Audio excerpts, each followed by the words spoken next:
आज हम लोग डिस्कस करेंगे या बात करेंगे आज हम लोग वास्तुशास्त्र के ऊपर बात करेंगे, राइट। डिफरेंट कंसेप्ट्स हैं, डिफरेंट बातें हैं।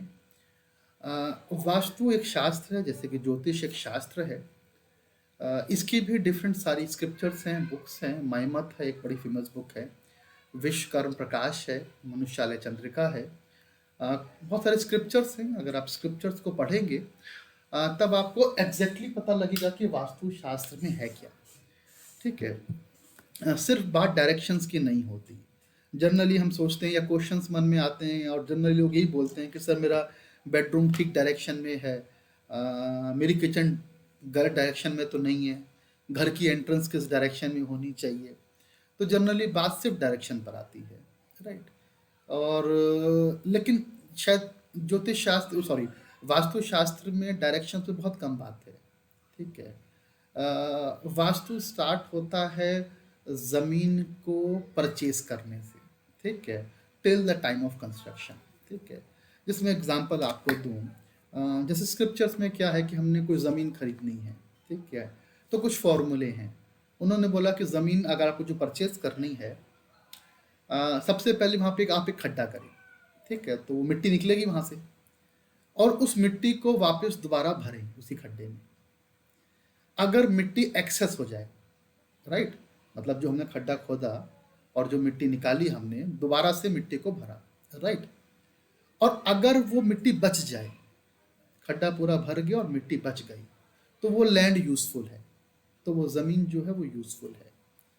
अगर वो बराबर हो जाए, इक्वल प्रोपोर्शन में रहे, जितनी निकाली थी उतनी ही लग गई, तो वो मॉडरेट है। और जितनी हमने निकाली थी और जब उसको डाला तो कम पड़ गई, मतलब हमको और ज़्यादा चाहिए, तो बोलते हैं कि ऐसी लैंड को नहीं यूज़ करना चाहिए। ठीक है। मैं एक एग्जांपल दे रहा हूँ कि हम कहाँ से शुरू करते हैं वास्तु। ठीक है।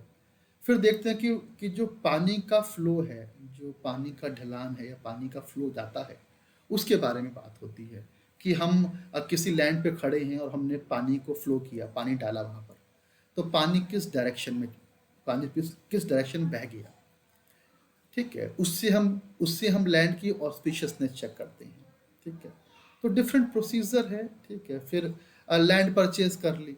लैंड परचेज करने के बाद फिर हम बात करते हैं कि लैंड में कोई प्रॉब्लम्स तो नहीं है, कोई हड्डी तो नहीं है, भूसा तो नहीं है, राख तो नहीं आ गई है। फिर उसके प्रोसेस हैं, उसके भी प्रोसेस है कि उसको फाइंड आउट कैसे करना है। ठीक है। उसके डिफरेंट डिफरेंट रूल्स हैं कि जिसकी लैंड है उससे क्वेश्चन पूछें आप, उससे क्वेश्चन पूछिए और उससे क्वेश्चन पूछने के बाद वो आपको आंसर देगा, और जहाँ पे उसका आंसर का जो पहला अल्फ़ाबेट आएगा लैंड के उस एरिया में, वहाँ पे कोई ना कोई प्रॉब्लम होगी, तो वहाँ से मिट्टी निकालनी है और एक नई मिट्टी भरनी है। ठीक है। फिर वो कंस्ट्रक्शंस की बात होती है। ठीक है। तो मतलब मेरा कहने का है कि वास्तु जो है वो इस लेवल पे चलता है। वास्तु का जो लेवल है वो ज़मीन खरीदने से लेकर till the time of construction जो आपने कर लिया, राइट। तो चलिए आज हम लोग इसी पे थोड़ी सी बात करेंगे हम लोग, राइट। मैं अपनी स्क्रीन शेयर करता हूँ मैं।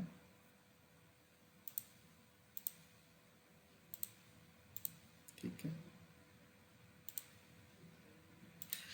वास्तु का बहुत इंटरेस्टिंग टॉपिक है। देखिए, जो एक बेसिक है, बेसिक तो ज्योतिष शास्त्र है, ठीक है ना। बिना ज्योतिष के हम वास्तु को नहीं पढ़ सकते, क्योंकि वास्तु में मुहूर्त है, नक्षत्र है, वार है, योग है, सारी चीज़ें जो ज्योतिष में कंसेप्ट लगते हैं वो सारे कंसेप्ट वास्तु के अंदर आते हैं, राइट। तो अगर कोई बोले कि मैंने सिर्फ वास्तु पढ़ी और ज्योतिष की नॉलेज नहीं है, तो वो इनकम्प्लीट है फिर, राइट। तो वास्तु के लिए सबसे पहले है कि हमको एस्ट्रोलॉजी की नॉलेज होनी चाहिए, राइट।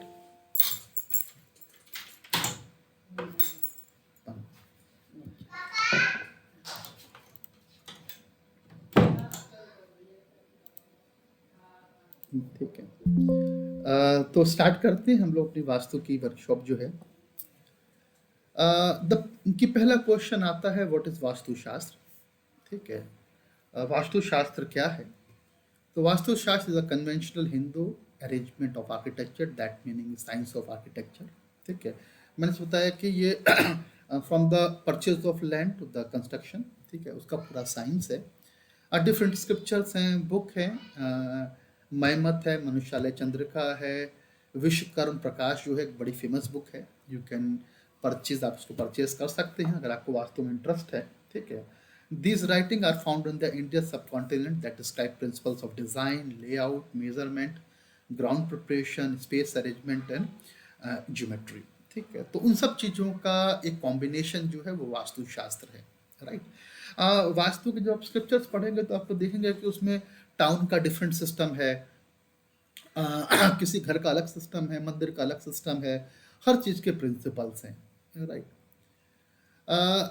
अब जो वास्तु की अगर हम बात करें तो 3 प्रिंसिपल्स पे वास्तुशास्त्र काम करता है। इसको हम बोलते हैं भोग्यम, सुख दर्शनम और राम्या, ठीक है। 3 principle design cover the entire field of design, building, craft, ठीक है। ये स्क्रिप्चर्स में है कि कोई भी आइटम हम बनाएं, कोई भी चीज़ हम बनाएं या मैन्युफैक्चर करें, कुछ भी बना रहे हैं, तो ये 3 कंसेप्ट्स हैं। हम कहते हैं भोग्यम, सुख दर्शनम और राम्यम। भोग्यम बोलता है कि the design product must be useful, कि जो भी प्रोडक्ट हमने डिजाइन किया है वो घर हो सकता है, मंदिर हो सकता है, हमारी फैक्ट्री का कोई प्रोडक्ट हो सकता है, राइट। तो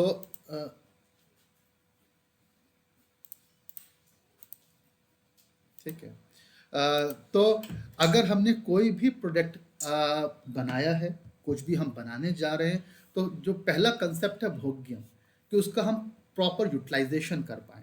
the design product must be useful, lend itself to easy application, ठीक है। For example, house must has enough space for storage of article, facilities and cleaning. मतलब अगर कोई हम घर बना रहे हैं तो उसके मेजरमेंट्स प्रॉपर होने चाहिए, किचन एक प्रॉपर शेप में हो, बेडरूम की एक बेडरूम है, ड्राइंग रूम्स हैं, स्टोर रूम्स हैं, पूजा रूम्स हैं, जो भी हम बना रहे हैं उसका भोग हो पाए, उसका उसका यूज हो पाए। तो जो पहला कंसेप्ट है वो है भोग्यम। फिर है सुख दर्शनम, प्लीजिंग टू द आईज। हम जो भी बना रहे हैं वो देखने में बड़ा खूबसूरत हो, ब्यूटीफुल हो। The design product must B pleasing, the proportion of space and material shape should effect the viewer in a positive manner, ठीक है। तो हम जो कुछ भी बना रहे हैं वो देखने में सुंदर होना चाहिए। तो ये दूसरा कंसेप्ट बोल रहा है सुख दर्शनम। और इसमें क्या आ गया, इसमें आपका इंटीरियर डिजाइनिंग का कंसेप्ट आ गया, कि हमने अगर अपना फ्लैट तो कंप्लीट कर लिया, घर तो बना लिया, अब उसका इंटीरियर कर रहे हैं, कौन से कलर यूज करें, कर्टन्स किस कलर के यूज करें, हम लोग टाइल्स किस कलर की यूज करें। तो वो आ गया सुख दर्शन, कि देखने में प्लीजिंग होना चाहिए, राइट। और जो थर्ड कंसेप्ट है वो कहता है राम्या, ठीक है। Provide, should provide sense of wellbeing. अब वो जो है, जो प्रोडक्ट हमने बनाया वो यूजफुल भी है, देखने में ब्यूटीफुल भी है, क्या उसमें पॉजिटिव वाइब्रेशंस आ रही हैं कि नहीं आ रही हैं। The design product must B pleasing and gives positive vibration, कि उससे हमको पॉजिटिविटी मिले, वो हमको फले, जो हम चीज़ें यूज़ कर रहे हैं वो पॉजिटिविटी हमारी लाइफ में लेकर आए। The proportion of the space and material, space should effect the viewer. The measurement employed, the design considered to be squared measure and put together in such a way to create harmony, right। तो जो भी हम product बना रहे हैं, अब उसमें 3 चीजें सबसे इंपॉर्टेंट आई, भोग्यम, सुख दर्शनम और राम्या, स्पिरिचुअल सेटिस्फैक्शन, राइट। तो ये एक बेसिक कंसेप्ट है वास्तुशास्त्र का, कि जिसको हमको ध्यान में रख के किसी भी घर को, फ्लैट को, किसी भी चीज को बनाना है। अब वास्तुशास्त्र के 4 पिलर्स कह लें या 4 इंपॉर्टेंट टॉपिक्स हैं, ठीक है। और इसी पे वास्तुशास्त्र है, ठीक है। पहला आता है वास्तु पुरुष मंडलम, राइट। वास्तु पुरुष मंडलम है। उसके बाद कंसेप्ट आता है पद विन्यास का, फिर डायरेक्शंस की बात है और एक अयादी की बात है। तो 4 कंसेप्ट्स पे हमारा वास्तुशास्त्र चलता है, वास्तु पुरुष मंडलम, पद विन्यास, डायरेक्शन और अयादी। और अगर हम बात करें सिर्फ डायरेक्शंस की तो नहीं, डायरेक्शन एक पार्ट है, लेकिन हमको अयादी की नॉलेज होनी चाहिए, हमको पद विन्यास होना चाहिए और वास्तु पुरुष मंडलम होना चाहिए। बिना वास्तु पुरुष मंडलम के हम किसी भी प्रॉपर्टी को नहीं देख सकते। अगर प्रॉपर्टी का मैप मेरे पास है तो मुझे पद विन्यास करना है, पद विन्यास के बाद डायरेक्शंस देखूंगा और डायरेक्शंस के बाद में अयादी के कंसेप्ट पर आऊंगा। जिस तरह अगर हम ज्योतिष शास्त्र देखते हैं, हमें कुंडली चाहिए होती है। बिना हॉरोस्कोप के हम किसी को एनालिसिस नहीं कर सकते, राइट? इसी तरह अगर मेरे पास वास्तुशास्त्र में घर का मैप नहीं है, तो ये इम्पॉसिबल है। अभी एक क्लाइंट आए मेरे पास, तो उन्होंने बोला कि सर किसी हमने वास्तु वाले को दिखाया, वो घर पर आए और उन्होंने रेमेडीज बता दी। मैंने उनसे पूछा, मैं कहा पद विन्यास किया उन्होंने? तो उन्होंने बोला कि नहीं, ये क्या होता है? मैंने बोला घर का मैप था आपके पास? तो बोले सर घर का मैप तो है ही नहीं हमारे पास। तो मैंने कहा बिना घर के मैप हुए, बिना पद विन्यास किए वास्तुशास्त्र आगे बढ़ ही नहीं सकता, है ही नहीं, पॉसिबिलिटी ही नहीं है। पॉसिबिलिटी ही नहीं है कि विदाउट कि बिना घर के मैप के हम वास्तुशास्त्र कर लें, राइट? और आज की डेट में यही है कि without map, without anything, just direction के बेसिस पे कि यस इस डायरेक्शन में बाथरूम कर लो, इस डायरेक्शन में आप अपने घर कर लो, और पूरा वास्तु कंप्लीट हो गया, और फिर रेमेडीज जोड़ दी, ठीक है? तो ये शास्त्र नहीं है, ये शास्त्र नहीं है, राइट? तो जैसे मैंने बोला कि 4 कंसेप्ट हैं: वास्तु, पुरुष मंडला, पद विन्यास, डायरेक्शन और आदि। इसको देखते हैं एक बार हम लोग, शॉर्ट में देखेंगे एक बार। ये तो बहुत डेप्थ के टॉपिक्स हैं सारे ये वाले। पहला जो कंसेप्ट है जहां से वास्तु शुरू होता है, वो शुरू होता है वास्तु पुरुष से।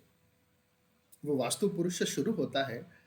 जो पूरी स्टोरी है वास्तु की, ठीक है, वो वास्तु पुरुष से शुरू होती है। कहते हैं कि भगवान शिव के पसीने की बूंद से, राइट, भगवान शिव के पसीने की बूंद से एक बच्चे का जन्म हुआ, और उसका साइज बढ़ता चला गया, और एक समय आया कि जब उसने पूरी अर्थ को ढक लिया, उसका साइज इतना बड़ा हो गया वो, ठीक है, तो उसके लिए अर्थ छोटी पड़ गई।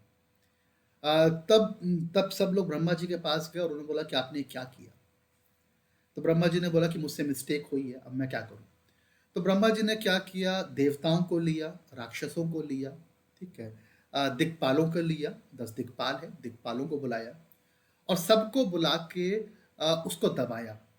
जो बच्चा था, जिसको हम वास्तु पुरुष कहते हैं, उसका हेड जो है वो नॉर्थ ईस्ट डायरेक्शन में है, और जो लेग्स हैं वो साउथ वेस्ट डायरेक्शन में है, राइट? और जो उसका फेस है टुवर्ड द अर्थ है, मतलब जो उसका मुंह है वो जमीन की तरफ है, ठीक है, और उसको दबा दिया, उसको दबा दिया। बीच में जो जो बीच का स्पेस है उसमें ब्रह्मा जी बैठे, और बाकी सब देवता और जो राक्षस थे वो सब बैठ के उसको दबाने के लिए। तो कहते हैं वास्तु पुरुष ने बोला कि इसमें मेरी क्या मिस्टेक है, आपने मुझे ऐसा बनाया? तो ब्रह्मा जी कहते हैं कि अब ठीक है, क्योंकि अब आपका साइज बड़ा हो गया है, और ये अर्थ के लिए या पृथ्वी के लिए पॉसिबल नहीं है अब आपके लिए, तो अब आपको हम मतलब एक ब्लेसिंग्स देते हैं, और वो कहते हैं कि अब आप अमर रहोगे। और जो भी कंस्ट्रक्शन करेगा, कोई भी पर्सन कंस्ट्रक्शन करेगा जमीन के ऊपर, तो उसका मतलब हुआ कि उसने आपके ऊपर कंस्ट्रक्शन करा, और अगर उसने आपकी पूजा नहीं करी, आपकी ब्लेसिंग्स नहीं ली, तो आप उसको कष्ट दें, ठीक है, और अगर आपको वो खुश रखेगा तो उसको वो प्रॉपर्टी फलेगी। तो यहाँ से ये वास्तु की जो एक पूरी थ्योरी है वो स्टार्ट होती है, ठीक है, तो उसको हम बोलते हैं वास्तु पुरुष, ठीक। अब इसीलिए अगर आपने कुछ वास्तु के यंत्र आपने कभी देखे हों, ठीक है, मैंने कुछ यंत्र लगाए हैं, जैसे गूगल से कॉपी करे हैं मैंने। अब आप देखें, वास्तु यंत्र हैं, अब इसमें ग्रिड बना रखी है, ग्रिड बनी है, वास्तु पुरुष बना रखे हैं, ठीक है। जो जो फेस है वो नॉर्थ ईस्ट की तरफ है।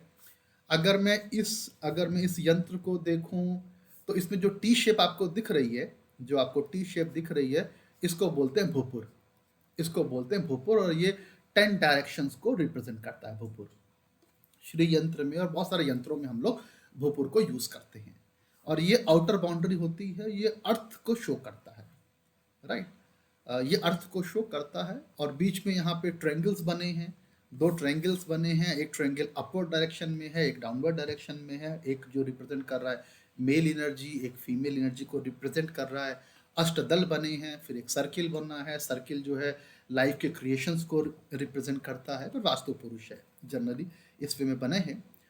ये एक सिंपल सा बनाया हुआ है। मैंने बताया ये जो टी शेप है इसको भूपुर बोलते हैं, ये जो बना है दिस इज कॉल्ड भूपुर। तो आउटर बाउंड्री भूपुर की बनाई है, फिर पदविन्यास किया है, 9 by 9 की मैट्रिक्स बनाई है, 5 6 7 8 9 9 by 9 की मैट्रिक्स है, और बीच में ब्रह्मविथि बना रखी है। ठीक है, तो ये शो करा हुआ है। जैसे कि मैंने बताया कि जो वास्तु पुरुष थे उसके बीच में भगवान ब्रह्मा बैठे, और बाकी सारी तरफ जो हमारे डिफरेंट देवता हैं और राक्षस है वो बैठे हैं। तो जो बीच का एरिया होता है वो हमारा अ, ब्रह्मविथि कहलाती है, या फिर ब्रह्म स्थान कहलाता है। ठीक है, तो ऐसे ऐसे डिफरेंट आपको यंत्र दिखाई देंगे वास्तु के। राइट। तो जो पहला कंसेप्ट की हमने बात करी, जो हमने पहली कंसेप्ट की बात करी कि वास्तु पुरुष। ठीक है, फिर दूसरा जो एक इम्पॉर्टेंट कंसेप्ट है वास्तुशास्त्र में वो है पद विन्यास। ठीक है, पद विन्यास हम क्या करते हैं, this is the most important part, बहुत इंपॉर्टेंट पार्ट है, और उसके बिना वास्तु नहीं है। एक स्टूडेंट है मेरे, उन्होंने 2 या 3 कोर्स करे हैं वास्तुशास्त्र के एडवांस लेवल के, और जब मैंने पूछा कि आपको पद विन्यास आता है तो उन्होंने बोला कि सर हमने सीखा ही नहीं पद विन्यास। और आप बिलीव माने, बिना पद विन्यास के वास्तुशास्त्र इम्पॉसिबल है। पद विन्यास बेसिकली है क्या, हम जो भी लैंड यूज कर रहे हैं, either it is flat house, जो भी घर हमारे पास है, जो भी जमीन है, उसको हम मंडल बोलते हैं, मंडला बोलते हैं। Right. The mandala is use to site planning and architecture through the process called pada vinyasa. This is the method whereby any site can be divided into grid modules और पदा। तो हमारे पास कोई भी लैंड है, देखो जो पूरा वास्तुशास्त्र वो पद विन्यास के बेस पे ही बेस्ड है, पूरा वास्तुशास्त्र।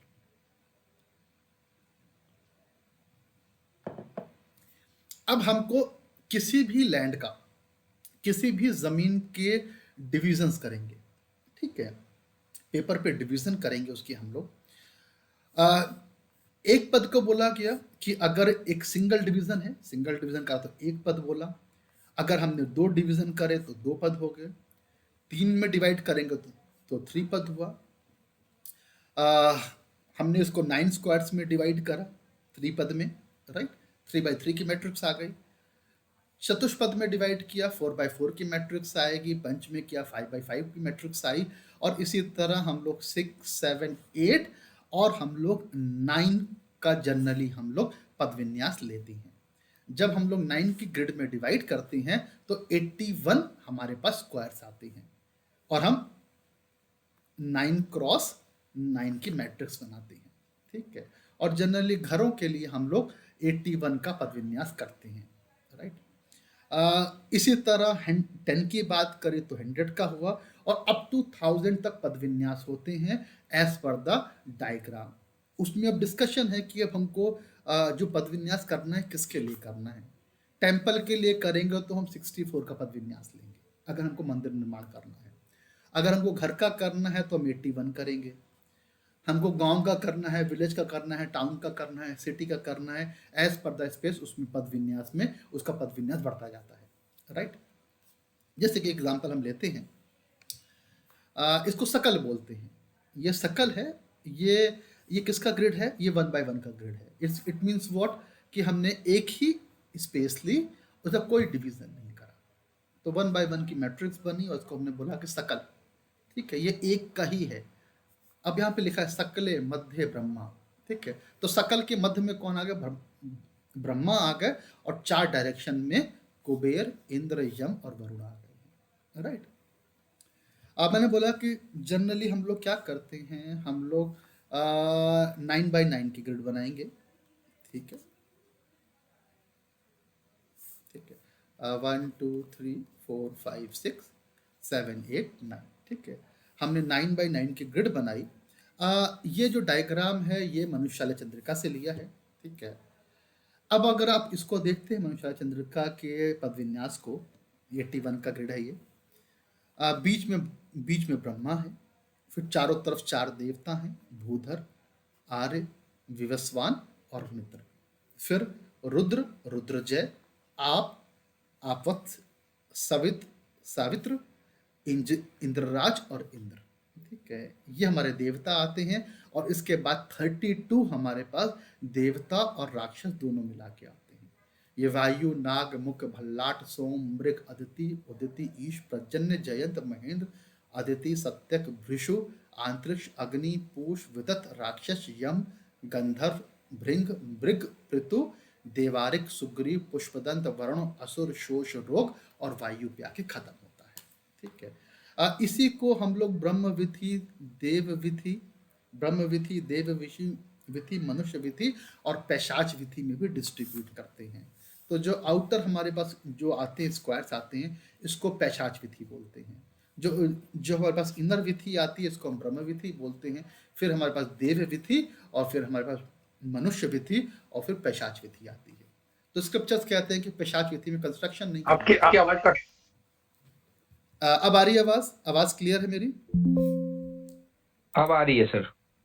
ठीक है, ठीक है, ठीक है, ठीक है, ठीक है। तो मैं कह रहा था कि जो हमारी कंस्ट्रक्शंस हैं, हम कहते हैं कंस्ट्रक्शन जो है वो कहते हैं कि ब्रह्म विधि में कंस्ट्रक्शंस नहीं होनी चाहिए। जो स्क्रिप्चर्स कहते हैं कि ब्रह्म विधि में कोई कंस्ट्रक्शन नहीं होनी चाहिए। उसी तरह जो पैशाच विधि है, जो आउटर है, इसमें भी कंस्ट्रक्शन नहीं होनी चाहिए। तो कंस्ट्रक्शन कहाँ पे होनी चाहिए? एज पर द स्क्रिप्चर कहते हैं कंस्ट्रक्शन जो है वो कहाँ पर हो, वो देव विधि और मनुष्य विधि में होनी चाहिए। यानी कि ये जो पार्ट है यहाँ पे कंस्ट्रक्शन होनी चाहिए। ब्रह्म विधि को खाली छोड़ना और पैशाच विधि को खाली छोड़ देना है, ये स्क्रिप्चर्स की बात है। ठीक है।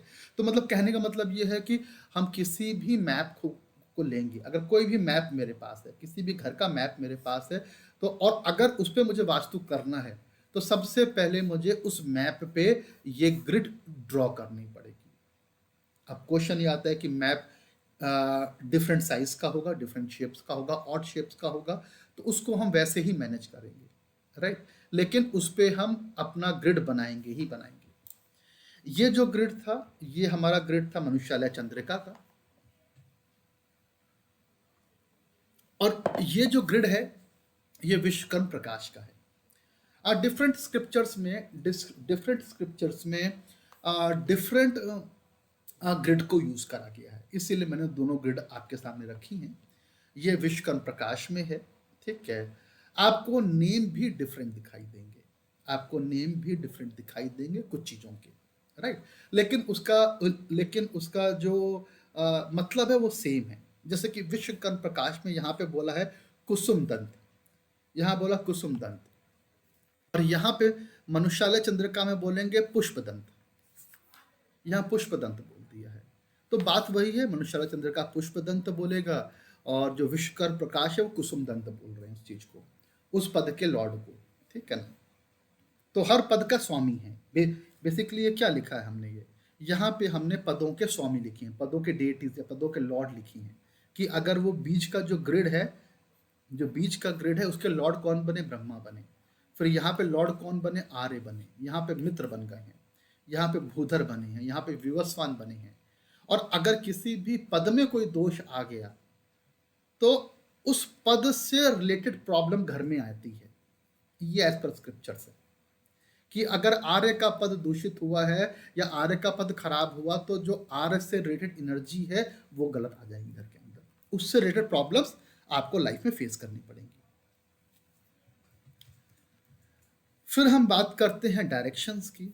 जो तीसरी बात करी मैंने, जो थर्ड पॉइंट है जिसपे बहुत लोग बातें करते हैं, बहुत लोग डिस्कशन करते हैं, वो है वास्तु की डायरेक्शंस की बात होती है। ठीक है ना। 4 हम डायरेक्शंस बोलते हैं और फिर सब डायरेक्शंस की बात करते हैं। 4 डायरेक्शंस की बात करें तो नॉर्थ, साउथ और ईस्ट और वेस्ट होती हैं। अगर हम 8 डायरेक्शंस की बात करें तो नॉर्थ ईस्ट, साउथ वेस्ट और नॉर्थ वेस्ट कॉर्नर बनते हैं हमारे, राइट। इसमें भी देखिए एक छोटी सी बात है, इंपॉर्टेंट बात जो है, जो मैथमेटिकल बात है, राइट। अगर मैं इसको थोड़ा सा जोड़ लूं, अब ये एंगल बनता है, ये 90 डिग्री का एंगल क्रिएट हुआ मेरा। अगर मैंने कोई भी ऐसी लाइन क्रिएट करी है तो वो जो एंगल बनेगा that angle will be 90 degree. तो यानी कि नॉर्थ और ईस्ट, राइट, ये 90 डिग्री हुआ। यहाँ पे ये भी 90 डिग्री होगा, ये भी 90 डिग्री होगा, यहाँ भी 90 डिग्री होगा और यहाँ भी 90 डिग्री होगा, राइट। अब मैं नॉर्थ डायरेक्शन किसको बोलूँ? नॉर्थ डायरेक्शन में किसको बोलूंगा? तो नॉर्थ डायरेक्शन की जब बात आएगी तो हम बोलेंगे 45 दिस साइड। अगर ईस्ट की बात है तो हम बोलेंगे 45 इस तरफ और 45 इस तरफ। ये पूरी क्या हो जाएगी? ये मेरी ईस्ट हो जाएगी, ठीक है। इसी तरह जब हम सब डायरेक्शन में इसको डिवाइड करते हैं, अब हमने क्या किया, सब डायरेक्शन डाल दिए। नॉर्थ ईस्ट जिसको हमने ईशान कोण बोला, नॉर्थ ईस्ट मेरा ईशान कोण है, ये जल तत्व को रिप्रेजेंट करेगा। साउथ ईस्ट को हम बोलते हैं आग्नेय कोण या अग्नि कोण, जो कि फायर एलिमेंट को शो करता है। साउथ वेस्ट को हम बोलते हैं नृत्य कोण या पितृकोण बोलते हैं, ये अर्थ एलिमेंट को डिनोट करता है। और नॉर्थ वेस्ट को हम वायु या वावे कोण बोलते हैं, और ये एयर एलिमेंट को शो करता है, ठीक है। तो बेसिकली हमारे पास 8 एलिमेंट्स हो गए, 8 हमारे पास डायरेक्शंस हो गई, 4 डायरेक्शंस हैं और 4 सब डायरेक्शंस हैं, राइट। इसमें हम 2 डायरेक्शंस और आती हैं, जैसे बताया मैंने कि ये जो भूपुर था, ठीक है, कोई भी भूपुर जो है वो 10 डायरेक्शंस को शो करता है। ईस्ट में इंद्र, साउथ ईस्ट में अग्नि, साउथ में यम, साउथ वेस्ट में नरेति, वेस्ट में वरुण, नॉर्थ वेस्ट में वायु, नॉर्थ में कुबेर, नॉर्थ ईस्ट में ईशान, और वर्टिकल अप और वर्टिकल डाउन, ठीक है। यानी कि अगर जो बीच का ब्रह्म स्थान है, जो बीच का एक पॉइंट है, ब्रह्म स्थान है, अगर हम उसके ऊपर जाएंगे, तो हम क्या बोलेंगे? वर्टिकल अप, तो वो ब्रह्मा का स्थान हो गया। और अगर हम नीचे जाते हैं तो हम बोलते हैं अनंत है, राइट, अनंत है। तो इस तरह हमारे पास 10 डायरेक्शंस आती हैं, और इसको हम बोलते हैं 10 दिक्पाल। 10 दिक्पाल है हमारे पास, जिसको बोलते हैं गार्जियंस ऑफ डायरेक्शंस, ठीक है। तो 8 दिक्पाल जो है, 8 दिक्पाल जो हैं वो हमारे मेन होते हैं, क्योंकि वो 8 डायरेक्शंस को करते हैं। और जो 2 दिक्पाल हैं वो ब्रह्मा और अनंत को, जो स्काई और नीचे पाताल को रिप्रेजेंट करते हैं, ठीक है। तो इसी के बेसिस पे हम बहुत सारी अपनी बातें करते हैं कि अगर हमको किचन बनानी तो हम कहाँ बोलेंगे? हम बोलेंगे किचन बनानी है तो साउथ ईस्ट कॉर्नर में बनाओ, राइट। साउथ ईस्ट कॉर्नर में क्यों बनाओ? क्योंकि साउथ ईस्ट कॉर्नर में फायर एलिमेंट है, अग्नि है, ठीक है। तो जो भी हमारी किचन है वो कहाँ पर हो? साउथ ईस्ट डायरेक्शन में हो, राइट। अब साउथ ईस्ट के जो लॉर्ड बनते हैं या फिर जो प्लैनेट रूल करते हैं वो है वीनस, वो है वीनस। साउथ ईस्ट में वीनस डायरेक्शन का रूलिंग है। कई बार आपने शायद सुना हो, कहते हैं कि अगर साउथ ईस्ट डायरेक्शन घर की डिस्टर्ब हो जाए, राइट, तो जो घर की फीमेल्स हैं दे विल बी अनरेस्ट, मतलब उनको वो स्ट्रेसफुल रहेंगी, ठीक है। Either it will be your mother और सिस्टर और वाइफ और डॉटर, जो भी घर में फीमेल्स हैं वो डिस्ट्रेस हो जाएंगी। कब? अगर साउथ ईस्ट कॉर्नर हमारा गड़बड़ हो जाए तो, डिस्टर्ब हो जाए तो। क्यों डिस्टर्ब हुआ? क्योंकि उसको रूल करता है वीनस। इसीलिए जनरली आपने सुना होगा कि नॉर्थ ईस्ट कॉर्नर में बोलते हैं कि मंदिर बनाओ आप लोग, बहुत फेमस है। इसको हम ईशान कोण बोलते हैं, बोलते हैं कि बहुत ऑस्पिशियस कोण है, ये शुभ कोण है। वाई? इसको रूल करते हैं जुपिटर, गुरु रूल करते हैं नॉर्थ ईस्ट कॉर्नर को, ठीक है। तो हम कहते हैं कि नहीं, यहाँ पे नॉर्थ ईस्ट कॉर्नर पे ईशान कोण में हमको क्या होना चाहिए? मंदिर रखना चाहिए, राइट। तो इस तरह से गुरु गुरु के साथ केतु भी है ना यहाँ पे? तो तो तो फिर दोनों ही मोक्ष कारक हुए, दोनों ही मोक्ष कारक हैं। तो इसीलिए हम बोलते हैं कि ईशान कोण में हमको मंदिर रखना चाहिए, राइट। तो मंदिर के लिए शुभ हो गया। तो इस तरह हम लोग डायरेक्शंस की बात करते हैं जब हम वास्तु की बात करेंगे, राइट। जैसे मैंने आपको बताया, अब आप देखें डायरेक्शंस की बात जहाँ पे हम कर रहे हैं, जनरली एक सबके मन में एक ये होता है कि लोग बोलते हैं कि अगर कोई भी घर ईस्ट फेसिंग है तो वो ऑस्पिशियस है, राइट। जनरली ऐसे ही बोलते हैं हम लोग। और अगर वो साउथ फेसिंग हो गया तो हम कहते हैं कि नहीं, तो खराब है। हाँ सर, ईस्ट और नॉर्थ को ऑस्पिशियस बोलते हैं हम लोग, ठीक है ना। अब आप देखें ये कितना बड़ा मिथ है, कितना बड़ा मिथ है। देखेंगे हम लोगों ने आंख बंद करके बोल दिया कि ईस्ट और नॉर्थ, जैसे अभी कह रहे हैं, सर कह रहे हैं कि ईस्ट और नॉर्थ के हम लोग कहते हैं कि अगर एंट्रेंस तो शुभ है, ठीक है। और अगर साउथ है तो हम बोलते हैं बिल्कुल ही खराब है, तो साउथ तो बिल्कुल ही खराब हो गई, ठीक है। जबकि जबकि वास्तुशास्त्र ऐसा नहीं बोलता, वास्तुशास्त्र बिल्कुल भी ऐसा नहीं बोलता। मैंने आपसे बोला था कि हमने किसी भी लैंड को हम पदों में डिवाइड करते हैं, ठीक है। अब जैसे ये 81 की ग्रिड है, 81 की ग्रिड है, मतलब 9x9 की ग्रिड है। तो वो कहते हैं कि अगर नॉर्थ डायरेक्शन में अगर आपका मेन गेट मुख्य, भल्लाट या सोम में आ रहा है तो वो शुभ है। अगर मृग, अदिति, उदिति, ईश, नाग और वायु में है नॉर्थ डायरेक्शन का गेट तो वो अशुभ है। इसी तरह ईस्ट में कहते हैं कि जयंत और महेंद्र, सिर्फ ये दो पद ही शुभ हैं। ईस्ट डायरेक्शन में अगर आप गेट कर रहे हैं तो जयंत और महेंद्र के पद ही शुभ हैं। आपका जो मेन गेट है वो इन पदों में आना चाहिए। अगर ईश, प्रजन्य, अदिति, शतक, वृष, अंतरिक्ष और अग्नि में है तो वो इनऑस्पिशियस हो गया। साउथ में बोला गया कि राक्षस का जो पद है वो मेन गेट के लिए ऑस्पिशियस है, शुभ है। और इसी तरह वेस्ट में बोला गया वरुण और पुष्पदंत, ये जो दो पद हैं ये शुभ होंगे गेट के लिए, एंट्रेंस के लिए। तो ऐसा नहीं है कि हम नॉर्थ में या ईस्ट में कहीं भी गेट बना दें और वो शुभ हो जाएगा। मैंने इसीलिए बोला कि कि वास्तु में मिथ बहुत ज़्यादा है। 90% जो वास्तु चल रही है वो मिथ पे चल रही है। बस एक मतलब लोगों ने बेसिक्स कुछ पता है उस पर चल रही है। जैसे उन्होंने बोला कि ईस्ट में सारे पद अच्छे, नहीं, ईस्ट में सिर्फ 2 पद अच्छे हैं। और इसीलिए कहते हैं कि नॉर्थ में ऑस्पिशियस क्यों मानते हैं, क्योंकि मैक्सिमम पद नॉर्थ में शुभ हैं। नॉर्थ में 3 पद शुभ बोले गए, ईस्ट में 2 पद हैं, वेस्ट में 2 पद हैं और साउथ में सिर्फ 1 पद ही शुभ बोला गया। अगर आपका मेन एंट्रेंस इन पदों में आएगी तो शुभ है। और बाकी सबों में स्क्रिप्चर्स में है, उसकी अलग अलग बातें हैं कि कहीं पे बोला गया कि चोर से चोरी होगी, कहीं पे बोला गया कि आग लगने का डर है, कहीं पे बोला गया कि धन की हानि होगी, कहीं पे बोला गया कि it is not auspicious for the kids, बच्चों के लिए अच्छा नहीं है, किन्हीं पदों पे वाइफ के लिए अच्छा नहीं है। तो हर पद पे अलग बोला गया है, राइट। और फिर एक बात और बोली गई कि अगर आपका गेट पदों को मिक्स करके आ रहा है, राइट, कोई बोल सकता है कि सर मेरा तो जो घर के एंट्रेंस है बहुत कम है, राइट, तो जो मेरा गेट आएगा वो शायद 3 या 4 पदों को लेकर आएगा। तो बोला कि मिक्स रिजल्ट लाइफ में फिर मिलेंगे आपको, फिर लाइफ में मिक्स रिजल्ट मिलेंगे, ठीक है। और एक और सिंपल फॉर्मूला बताया गया, एक और सिंपल फॉर्मूला है, ठीक है। एक सिंपल फॉर्मूला ये है, अगर आप यहां से देखेंगे, ठीक है,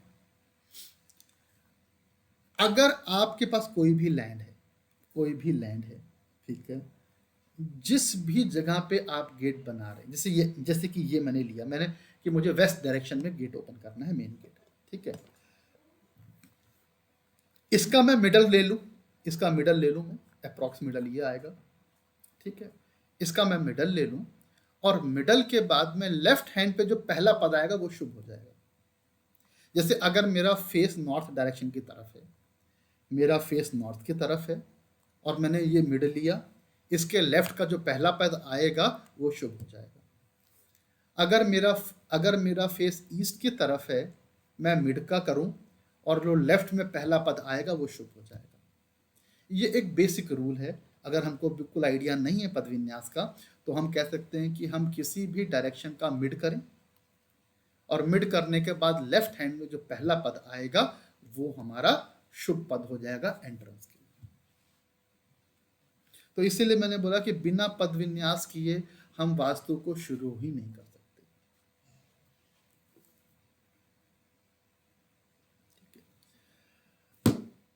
इसके बाद जो एक इम्पॉर्टेंट कैलकुलेशन है या जिसे हम कहते हैं कि इम्पॉर्टेंट बात है, जो एक 4th पिलर है वास्तुशास्त्र का, और वो है अयादी कैलकुलेशन, ठीक है। आप में से शायद बहुत लोगों ने नाम नहीं सुना होगा। बिना अयादी के हम वास्तुशास्त्र नहीं कर सकते, ठीक है। Ayadi calculation is one of the most important aspect of vastushastra. Ayadi calculation is also called building formula. मैं घर में टेबल बना रहा हूँ, चेयर बना रहा हूँ, अलमीरा बना रहा हूँ, वॉल की हाइट है, राइट, उसके डायमेंशंस क्या होने चाहिए, ठीक है, उसके लिए हम बोलते हैं अयादी calculation. अयादी। The scripture as well as the ancient architect consider the house as a living organism, irrespective of temple, residence, home and places. तो मतलब ये है कि जहाँ हम रहते हैं वो एक वो एक जिंदा चीज है, ठीक है, चाहे वो मंदिर हो, हमारा घर हो, ठीक है। जो स्क्रिप्चर्स में है वो अंगुल और हस्ता की बात करी गई है, ठीक है। जो जो जो कैलकुलेशंस है वो कहते हैं कि राइट हैंड की मिडल फिंगर का जो बीच वाला पार्ट है, ठीक है, उसको बोला गया कि 1 अंगुल, वो अप्रॉक्स 1 इंच का हो, ठीक है ना। तो उसको हम क्या बोलेंगे, उसको हम बोलेंगे कि 1 अंगुल है वो, ठीक है। अंगुल क्या हो, the length of the middle finger, middle part is called अंगुल। जो राइट हैंड के मिडल फिंगर का जो मिडल पार्ट होगा उसको हम बोलेंगे अंगुल। और 24 अंगुल से हमारा एक हस्त बनेगा। इसके बेसिस पे कैलकुलेशंस हैं। स्क्रिप्चर्स की बात करें तो वो ये भी लिखा है कि किसका हाथ लें। तो वो कहते हैं कि जो घर का लैंडलॉर्ड है, घर जिसके नाम पर है, उसके राइट हैंड का ले लो। अगर वो नहीं है तो जो उसका फर्स्ट सन है उसके नाम उसका ले लो 1 अंगुल, ठीक है। वो कहते हैं कि अगर वो भी नहीं है तो जो चीफ आर्किटेक्ट है, जो घर बना रहा है आपका, उसके राइट हैंड की मिडल फिंगर का डिस्टेंस ले लो, वो 1 अंगुल कहलाएगा, ठीक है। अगर अब प्रॉपर्टी ओनर एक से ज्यादा हो, अब प्रॉपर्टी ओनर एक से ज्यादा हो तो फिर उस केस में हम किसी एक का ले लेंगे, राइट। अब दोनों का तो नहीं लेंगे, एक का लेंगे, ठीक है। अब इसके लिए हम आई निकालते हैं, किसी भी चीज की हम आई निकालते हैं, ठीक है। फॉर एग्जाम्पल हमारे घर पे एक टेबल है, एक जनरल एग्जाम्पल लेता हूँ, ठीक है ना। हम क्या करेंगे, उसकी आई निकाल लेंगे। आई मीन्स इनकम, ठीक है, बट उसको आई बोला गया। हम क्या करेंगे, लेंथ इंटू वेड्थ करेंगे और डिवाइड 8 से कर देंगे, ठीक है। हम पॉइंट में आंसर नहीं लेंगे। जैसे कि अगर हम 8, जैसे हमने 10 को डिवाइड किया, 10 को 8 से डिवाइड किया तो 8 वन ज़ा 8 और रिमाइंडर आ जाएगा 2, ठीक है ना। ये रिमाइंडर आ गया। तो जो हमको रिमाइंडर चाहिए, ठीक है। अब ऑल मेजरमेंट्स जो उन्होंने लिए हैं वो अंगुल और हस्ता में लिए हैं, और वो कहते हैं कि अगर रिमाइंडर ऑड आता है, 1 3 5 7 आएगा तो वो ऑस्पिशियस होगा, और अगर रिमाइंडर 0 2 4 6 आएगा तो वो इनऑस्पिशियस हो जाएगा, ठीक है। वो इसलिए होता है हर के सिग्निफिकेंस से, ठीक है। वो कहते हैं अगर अगर रिमाइंडर 1 आया तो बोला गया कि ध्वज या फ्लैग है। तो कहते हैं कि जब किसी भी मंदिर को, अगर हमको घर में टेम्पल बनवाना है, राइट, फॉर एग्जाम्पल, तो जब हम घर का टेम्पल बनवाएं तो उसकी जो अयादी की कैलकुलेशन आए उसका रिमाइंडर 1 आना चाहिए। जैसे कि अब रिमाइंडर 1 कब आएगा, जब मैं 9 को डिवाइड कर दूं 8 से, 8 वन ज़ा 8 और रिमाइंडर 1 आ गया। तो डायमेंशंस मुझे ऐसे लेने हैं अगर मंदिर बनवा रहे हैं। तो बोला गया कि ध्वज, उसका मतलब फ्लैग, वो ऑस्पिशियस है। 2 को बोला गया कैट, धूम। 3 का सिंह, ठीक है। उसमें बोला गया कि अगर हम ऑफिस बनवा रहे हैं, एडमिनिस्ट्रेटिव पोजीशन बनवा रहे हैं, ऑफिस बनवा रहे हैं, तो उसके लिए हम क्या लें, उसके लिए डायमेंशन 3 आना चाहिए। स्वांग, 4 अगर आएगा तो स्वांग या डॉग। 5th के लिए बोला गया वृष या बुल। 6th है खर या डोंकी। 7 गज या एलिफेंट। और 0 का मतलब हुआ अगर मैं 16 को 8 से डिवाइड कर दूं, 8 टू द 16 और रिमाइंडर 0 हो गया, तो बोला गया कि ध्वांश या क्रो, कौवा।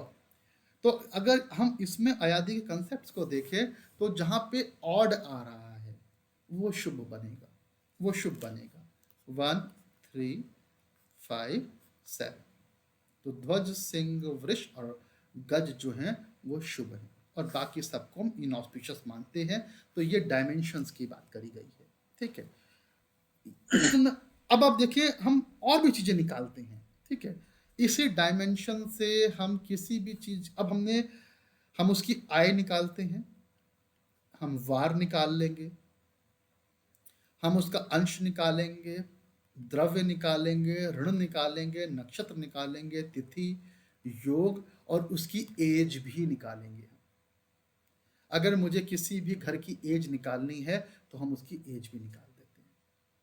हम उस लैंड का नक्षत्र, उसकी तिथि, उसका योग सब निकाल सकते हैं और फिर हम एनालाइज करते हैं कि कहाँ पे ऑस्पिशियसनेस है और कहाँ पे जिस तरह हम ज्योतिष शास्त्र में मल्टी लेवल पे हम काम करते हैं, सिर्फ एक चीज पे बात नहीं होती है, ठीक है, उसी तरह वास्तु शास्त्र में भी एक तरह से बात नहीं होती है। अगर चीजों की ऑस्पिशियसनेस देखनी है तो मैंने डायरेक्शन से भी देखनी है, मुझे अयादी के रूल्स भी लगाने पड़ेंगे, मुझे उसका पद विन्यास भी करना पड़ेगा और मुझे वास्तु पुरुष भी देखना पड़ेगा। अगर मैं बात करूं कि सिर्फ मैं डायरेक्शंस की बात कर लूं तो ये सिर्फ शायद 5% ही होगा। और जनरली जो आज की डेट में लोग करते हैं कि बाथरूम आप कहीं भी कर लो, मंदिर नॉर्थ ईस्ट में कर लो, राइट, मतलब हम ऐसी बात नहीं कर सकते, हम ऐसी बात नहीं कर सकते क्योंकि हमको मल्टी डायमेंशंस में काम करना होगा, ठीक है। अब जैसे जब हम 9 पदार्थ निकालते हैं तो उसमें कहते हैं कि कोई भी जो घर है हमारे पास या कोई भी चीज है तो उसकी आय और ऋण, that is the loan and this is the income. तो आय should always be more than ऋण।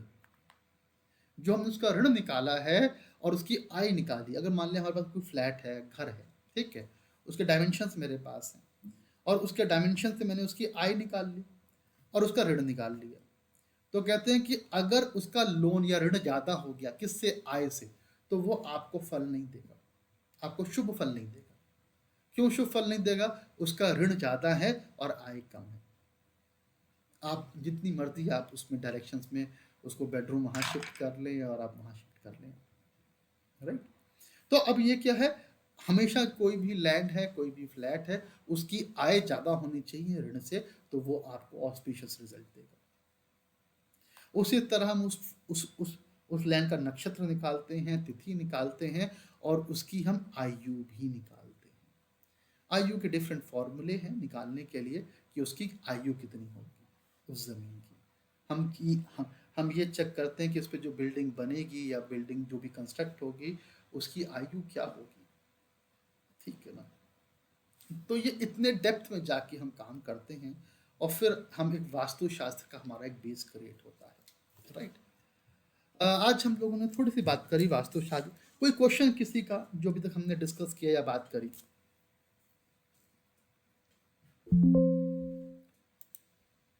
सर इसका मतलब जो मेजरमेंट है वो बहुत मेजर रोल प्ले करता है।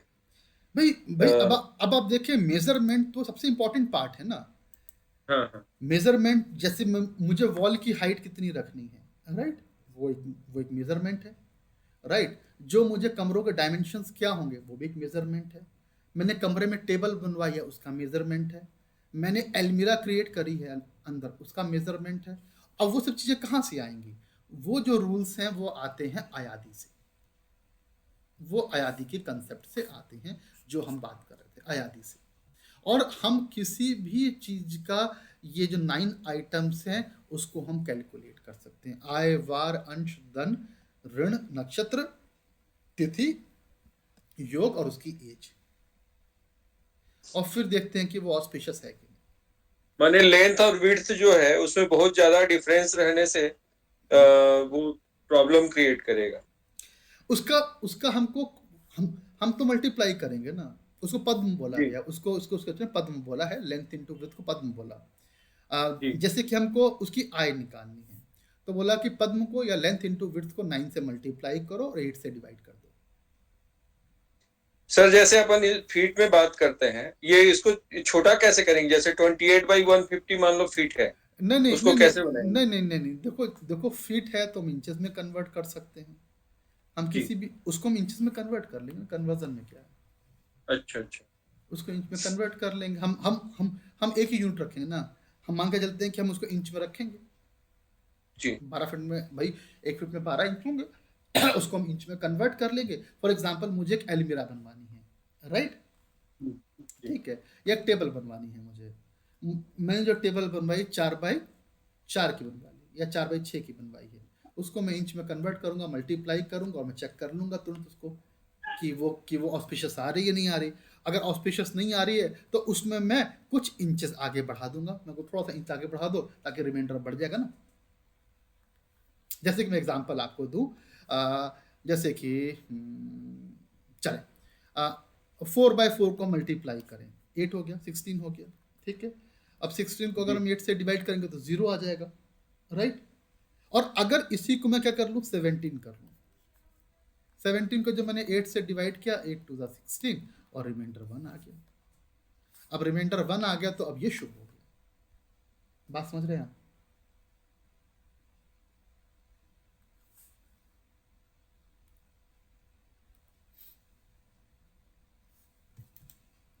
तो ये फिर हम उसकी ये जो है ये उसको हम लोग आयादी कैलकुलेट करते हैं और फिर निकालते हैं कि वो आइटम, वो चीज या बिल्डिंग वो शुभ होगी कि नहीं होगी, आयु क्या होगा, नक्षत्र क्या होगा। उसी तरह नक्षत्र में हम 27 से डिवाइड कर देते हैं उसको, 27 से डिवाइड करेंगे तो नक्षत्र मिलेगा, 15 से डिवाइड करेंगे तिथि मिल जाएगी हमको। तो डिफरेंट फॉर्मूलेज हैं, राइट। हम उसको 120 से डिवाइड करते हैं तो हमको उसकी आयु मिलती है, राइट। किसी भी लैंड का हम लेंथ इंटू विड्थ करेंगे, 8 से मल्टीप्लाई करेंगे, 120 से डिवाइड करेंगे। अब आप देखें 120 कहाँ से आया है, ये जो हम लोग दशाएं टोटल पढ़ते नंबर हैं। ऑफ ईयर्स इन द महादशा। हाँ, total number of year the महादशा, वो क्या है, 120 वर्ष की महादशा ऋषि पराशर ने बताई है। तो इसीलिए 120 जब हम पद्म को मल्टीप्लाई 8 से करेंगे, उसको नाग बोला गया और बोला गया कि 120 से डिवाइड करेंगे तो उसकी आयु निकलेगी।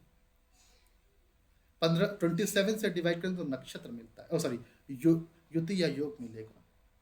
मल्टीप्लाई 4 करेंगे, मल्टीप्लाई 8 और डिवाइड बाई 27 करेंगे, नक्षत्र मिलेगा और तिथि मिल जाएगी मुझे इसी तरह, ठीक है। तो ऐसे निकाल, तो सिर्फ डायरेक्शंस की बात नहीं, सिर्फ डायरेक्शंस की बात नहीं। कोई बोले कि जैसे मैंने आपको एग्जांपल दिया ना, उन्होंने बताया कि सर वास्तु वाले घर पर आए, उन्होंने घर देखा और बस रेमेडीज बता दी, तो ये इम्पॉसिबल काम है कि आप घर पे जाएं या यहाँ से बैठे बैठे आप किसी का घर का नक्शा दे, ऐसे नहीं होगा। उसके लिए उस घर का मैप सबसे इम्पॉर्टेंट है, बिना मैप के कुछ नहीं हो सकता। अगर आपको मैप बनवाना ही पड़ेगा, बिकॉज मैप बनेगा, मैप बनने के बाद उसका पद विन्यास होगा और पद विन्यास होने के बाद पता लगेगा कि कौन सा पद कहाँ पर आ रहा है। ऐसे नहीं बताता भैया आपको, ऐसे बताना इम्पॉसिबल है। ऐसे आप तुक्का मार सकते हैं कि अच्छा हाँ यार, मेरा यार जो मेरी एंट्रेंस है वो 20 फीट की एंट्रेंस है, राइट, तो अच्छा यहाँ पे ईश आ जाएगा, यहाँ पर अज्जन आ जाएगा, ऐसा नहीं होता। हमको सॉफ्टवेयर में एक सॉफ्टवेयर है जियोजेब्रा, ठीक है, उसको हम सीखते हैं। तो जियोजेब्रा में उसको फिर हम मैप को अपलोड करते हैं और फिर वहाँ बनाते हैं।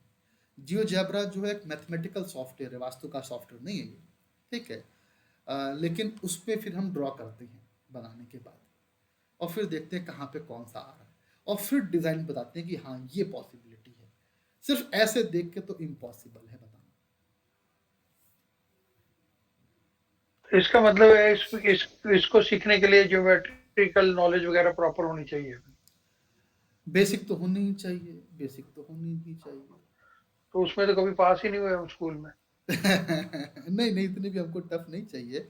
हम तो जस्ट ग्रिड बना रहे हैं ना, हम तो 9x9 की ग्रिड बना रहे हैं, आपका जो भी मैप होगा, राइट। उस मैप पे हम 9x9, वो तो सॉफ्टवेयर है, उसमें उतना डिफिकल्ट नहीं है, थोड़ा सा मैथमेटिकल सॉफ्टवेयर है, मैं दिखाता आपको। तो सर जो स्कूल में कम मार्क्स पाता है ना, वो लाइफ में ज्यादा मार्क्स पाता है। ये अपने आप को तसल्ली देने वाली बात है नहीं राजेश नहीं ji. Sir, this is fact sir. तो ये बात है, ठीक है ना। तो ये चीज़ है, ये तो जो आज हम लोगों ने डिस्कस किया, बेसिकली ये बेसिक कॉन्सेप्ट्स हैं, ठीक है। जब डिटेल में पढ़ते हैं तो पता लगता है कि यस, वास्तुशास्त्र जो है वो एक अलग साइंस है, अलग साइंस।